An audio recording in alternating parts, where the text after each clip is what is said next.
Product of matrix. Matrix multiplication कब possible है और क्या इसकी डेफिनेशन है, इस वीडियो में हम ये देखेंगे। तो शुरू करते हैं। लेट ए कोई मैट्रिक्स है m बाई n ऑर्डर की, और b कोई दूसरी मैट्रिक्स है जिसका order n by p। Then matrix multiplication is defined as A B is equal to, जो मैट्रिक्स मिलेगी वो हमें m बाई p ऑर्डर की मिलेगी, सॉरी m बाई p। और जो ये सी आई के जो एलिमेंट्स हैं वो कैसे आएंगे, ए आई जे इंटू बी जी के, और इसमें जे रन करेगा 1 से n तक। इस डेफिनेशन से पहले हम इसकी कंडीशन जानते हैं। अगर मैट्रिक्स मल्टीप्लिकेशन किस दो मैट्रिक्स की मल्टीप्लिकेशन डिफाइंड होगी या नहीं होगी, इसके लिए क्या कंडीशन है। इसके लिए फर्स्ट कंडीशन ये है कि जो फर्स्ट मैट्रिक्स है उसमें नंबर ऑफ कॉलम्स, और जो सेकंड मैट्रिक्स है उसकी नंबर ऑफ रोज इक्वल होने चाहिए, तभी मैट्रिक्स मल्टीप्लिकेशन, दो मैट्रिक्स की मल्टीप्लिकेशन एप्लीकेबल होगी, मैट्रिक्स की जो मल्टीप्लिकेशन है डिफाइंड होगी। जैसे कि इसमें देखें तो first matrix number of columns n है, और सेकंड मैट्रिक्स, हाँ इसको हम प्रीफैक्टर मैट्रिक्स बोलते हैं, जो जिसको पहले लिखते हैं, और बाद वाले को बोलते हैं पोस्ट फैक्टर मैट्रिक्स। तो इसको हम यूं भी कह सकते हैं, प्रीफैक्टर मैट्रिक्स में कॉलम्स की संख्या और पोस्ट फैक्टर मैट्रिक्स में रोज की संख्या बराबर होगी, तभी दो मैट्रिक्स की मल्टीप्लिकेशन डिफाइंड होंगे वो। और जो मैट्रिक्स हमें मिलेगी इन दोनों की प्रोडक्ट से, जो मैट्रिक्स मिलेगी, मान लीजिए वो सी मैट्रिक्स है, उसका जो ऑर्डर होगा वो m बाई p होगा, यानी कि ये वाला पहली मैट्रिक्स की रोज और दूसरी मैट्रिक्स की कॉलम, यानी कि जो मैट्रिक्स में प्रोडक्ट के उपरांत मिलेगी उसमें कितने रो और कितने कॉलम। जो प्री फैक्टर मैट्रिक्स थी उसमें जितनी रो थी उतनी ही रो मिलेंगी नहीं, और जो पोस्ट फैक्टर मैट्रिक्स थी बाद वाली मैट्रिक्स, उसमें जितने नंबर ऑफ कॉलम्स थे उतने ही नंबर ऑफ कॉलम्स मिलेंगे। इसको एक एग्जांपल से देखते हैं।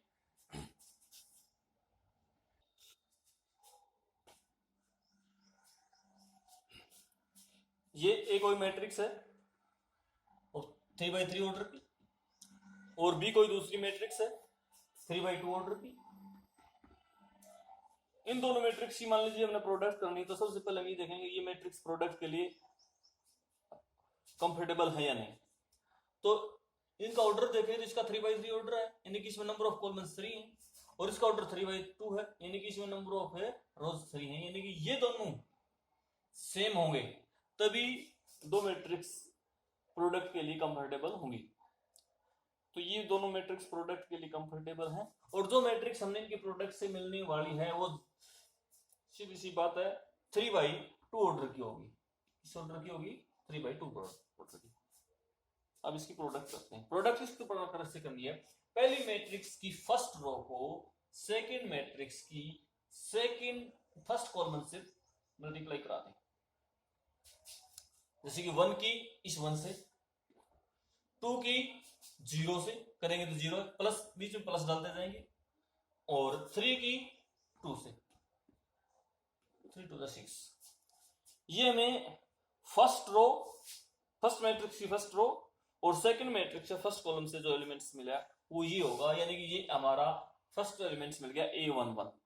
अब इसी प्रकार से फर्स्ट मैट्रिक्स की सेकंड रो और उसकी फर्स्ट कॉलम से मल्टीप्लाई करेंगे तो क्या होगा, सेकंड रो और फर्स्ट कॉलम, यानी कि इस मैट्रिक्स का सेकंड रो और सेकंड कॉलम का एलिमेंट्स होगा सेकंड रो, यानी कि A21 होगा। ये कौन सा एलिमेंट होगा, जब सेकंड रो की फर्स्ट कॉलम्स दूसरी मैट्रिक्स फर्स्ट कॉलम से प्रोडक्ट करेंगे तो A21 होगा, यानी कि ये वाला एलिमेंट्स होगा। 0 की 1 से 0, 2 की 0 से प्लस 0, 1 की 2 से प्लस में 2। अब थर्ड रो की फर्स्ट कॉलम से करें, यानी कि थर्ड रो की, यानी कि ये एलिमेंट्स होगा वो A31 होगा। थर्ड रो फर्स्ट कॉलम यानी कि A31 करते हैं, 1 की 1 से 1, 2 की 0 से 0 प्लस है, 5 की 2 से प्लस 10। इस प्रकार से होगा। ये हमारा फर्स्ट कॉलम के एलिमेंट्स हमें मिल गए। अब आगे क्या करेंगे, फर्स्ट रो की दूसरी मैट्रिक्स के सेकंड कॉलम से पहली मैट्रिक्स का फर्स्ट रो, यानी कि जो हमें एलिमेंट्स मिलेगा उस पहली मैट्रिक्स का फर्स्ट रो, और दूसरी मैट्रिक्स का सेकंड कॉलम यानी कि A12, यानी कि ये वाला एलिमेंट्स मिलेगा। करते हैं चलो। 1 की 1 से 0 से 0, 2 की 1 से प्लस 2, और 3 की 1 से प्लस का 3। अब क्या करेंगे, सेकंड रो की दूसरी मैट्रिक्स की सेकंड कॉलम से, यानी कि ये एलिमेंट्स जो होगा वो A22 होगा, यानी कि ये यहां वाला होगा। 0 की 0 से करेंगे 0, 2 की 1 से करेंगे प्लस 2, 1 की 1 से करेंगे प्लस 1। अब फर्स्ट मैट्रिक्स का थर्ड रो की सेकंड मैट्रिक्स के सेकंड कॉलम से, यानी कि ये जो एलिमेंट्स होगा वो फर्स्ट मैट्रिक्स की थर्ड रो दूसरी मैट्रिक्स का सेकंड कॉलम A32, 1 की 0 से करेंगे 0, 2 की 1 से करेंगे प्लस 2, 5 की 1 से करेंगे प्लस का 5, और इसको हम आगे फिर ये सिंपल करके लिख सकते हैं, ये 7, 5, 2, 3, 11 और 7, ये मैट्रिक्स में मिलेगी। इसका ऑर्डर हम देख रहे हैं 3/2 ऑर्डर होगा, जो कि हमने पहले हिसाब लगा लिया था। क्यों? क्योंकि इसमें number of rows 1 first second third 3 row है और 2 कॉलम्स है।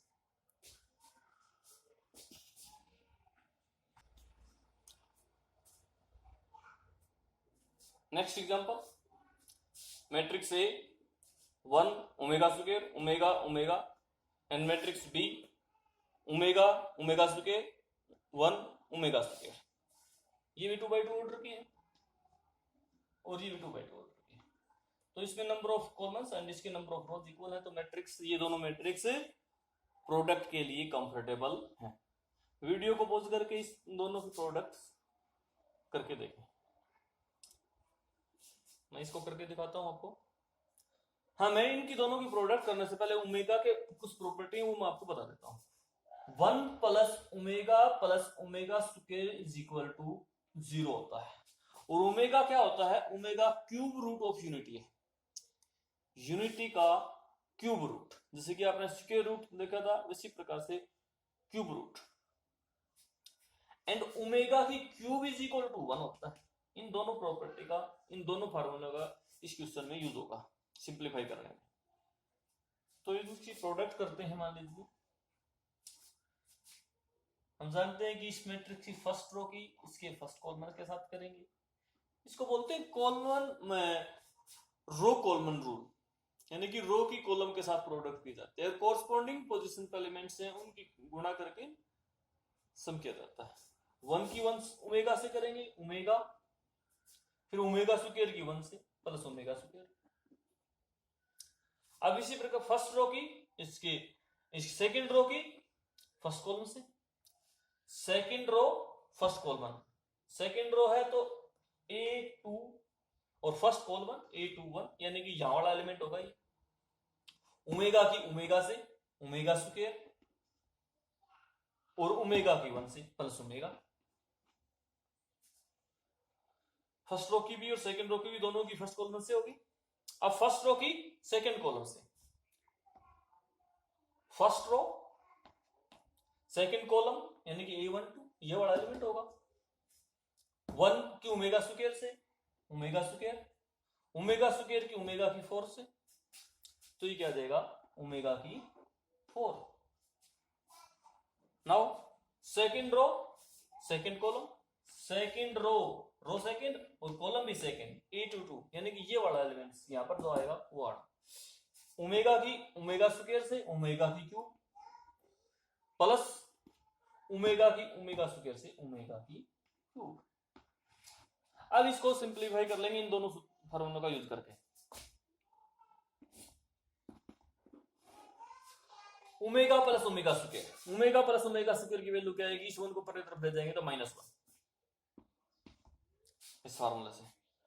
ओमेगा स्क्वायर प्लस ओमेगा की 4 है, ओमेगा की 4 को हम कैसे लिख सकते हैं, ओमेगा की 4 को लिख सकते हैं ओमेगा की क्यूब इंटू ओमेगा, और ओमेगा की क्यूब 1 होता है, यानी कि ये बराबर होगा ओमेगा के, यानी कि ओमेगा स्क्वायर प्लस ओमेगा हो गया, और इसकी वैल्यू इससे देखें तो -1 आएगी, तो ये भी -1।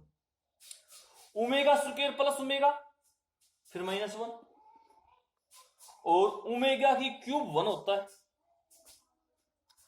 1 plus omega square, 1 plus omega square यहां से देखेंगे तो 1 प्लस ओमेगा स्क्वायर की वैल्यू क्या आएगी, -p omega. That's all. Sorry, ये ओमेगा स्क्वायर नहीं था भाई, ओमेगा की क्यूब था ये, क्योंकि ये प्रोडक्ट थी हमारी ओमेगा फर्स्ट सेकंड रो और सेकंड कॉलम की, तो omega into omega square omega की क्यूब, और omega into omega square omega की क्यूब। तो अगर ये ओमेगा की क्यूब है तो 1 प्लस 1 2 हो जाएगा ये 2। हाँ अब सही। Properties of matrix product, matrix multiplication की क्या क्या प्रॉपर्टी, तो कुछ प्रॉपर्टी मैं यहाँ पर आपको बता रहा हूं। Associative, first property, matrix multiplication is associative. Associative की प्रॉपर्टी ला क्या होता है, मान लीजिए कोई 3 मैट्रिक्स है ए बी एंड सी, अगर हम मान लीजिए ए और बी की प्रोडक्ट करते हैं और फिर उसको सी से करते हैं, या फिर फर्स्ट हम बी की और सी की प्रोडक्ट को एक ए से मल्टीप्लाई करते हैं तो बराबर आएगा, इस लॉ को बोलते हैं एसोसिएटिव लॉ। और जो मैट्रिक्स प्रोडक्ट है वो एसोसिएटिव लॉ को फॉलो करता है। सेकंड, डिस्ट्रीब्यूटिव और एडिशन, मैट्रिक्स जो प्रोडक्ट है एडिशन के ऊपर डिस्ट्रीब्यूट हो जाती है, और एडिशन के ऊपर होगी तो सब्ट्रैक्शन पर भी होगी। Subtraction is nothing but negative of addition, subtraction और कुछ नहीं है, जो एडिशन है उसका नेगेटिव ही है। तो अगर एडिशन के ऊपर डिस्ट्रीब्यूट होती है तो सब अच्छी बात है, सब्ट्रैक्शन पर भी वो क्या हो जाएगी, मैट्रिक्स प्रोडक्ट डिस्ट्रीब्यूट हो जाएगी। जैसे कि देखो ए की ए कोई मैट्रिक्स है, इसकी बी प्लस सी के साथ प्रोडक्ट करनी है तो ए की बी से भी हो जाएगी प्लस ए की सी से भी हो जाएगी, अगर यहाँ पर माइनस होता तो यहाँ पर माइनस आ जाता। Third property, not commutative, matrix product है वो जनरली कॉम्यूटेटिव नहीं होती है। किसी स्पेसिफिक एग्जांपल में ए बी और बी ए को ला सकते हैं, लेकिन जनरली ए बी और बी ए की प्रोडक्ट ए बी और बी ए बराबर नहीं होते हैं। और कई बार ऐसा भी हो सकता है ए बी डिफाइंड है, बी ए डिफाइंड ही नहीं होगा आपका, वो आप अनेक एग्जांपल से भी देख भी सकते हैं। जैसे कि मान लीजिए ए कोई मैट्रिक्स है जिसका ऑर्डर मान लीजिए 3/2 है, और बी कोई मैट्रिक्स है जिसका ऑर्डर मान लीजिए 2/4 है, तो ए बी तो डिफाइंड हो जाएगी क्योंकि 2/2, लेकिन बी ए डिफाइंड नहीं होगी, यहां पर बी ए की प्रोडक्ट डिफाइंड ही नहीं होगी। तो ऐसा भी हो जाता है, कई बार डिफाइंड भी हो जाए लेकिन बराबर नहीं आएगी। ए बी और बी ए जनरली बराबर नहीं होते हैं, किसी स्पेसिफिक एग्जांपल में ये बराबर आ सकते हैं, लेकिन in general matrix multiplication is not commutative. Number 4, the product of two non zero matrix can be zero matrix. दो नॉन जीरो मैट्रिक्स की प्रोडक्ट एक जीरो मैट्रिक्स यानी कि नल मैट्रिक्स भी आ सकती है। जैसे कि आप मैट्रिक्स ए ये है नॉन जीरो मैट्रिक्स है क्योंकि इसका ये एलिमेंट्स है, ये नॉन जीरो है, बाकी जीरो है। और कोई बी तो कोई दूसरी मैट्रिक्स है, ये भी नॉन जीरो मैट्रिक्स है। इन दोनों का प्रोडक्ट करके देखो, इनसे आपको जो एलिमेंट्स मिलेगा वो एक जो मैट्रिक्स मिलेगी वो एक नल मैट्रिक्स होगी। तो ये भी एक प्रॉपर्टी है। वैसे सिंपल मल्टीप्लिकेशन में देखते हैं कि जीरो प्रोडक्ट तभी आती है जब दोनों में से कोई एक जीरो हो या दोनों ही जीरो, लेकिन matrix product two non zero matrix की प्रोडक्ट भी जीरो मैट्रिक्स आ सकती है। That's all.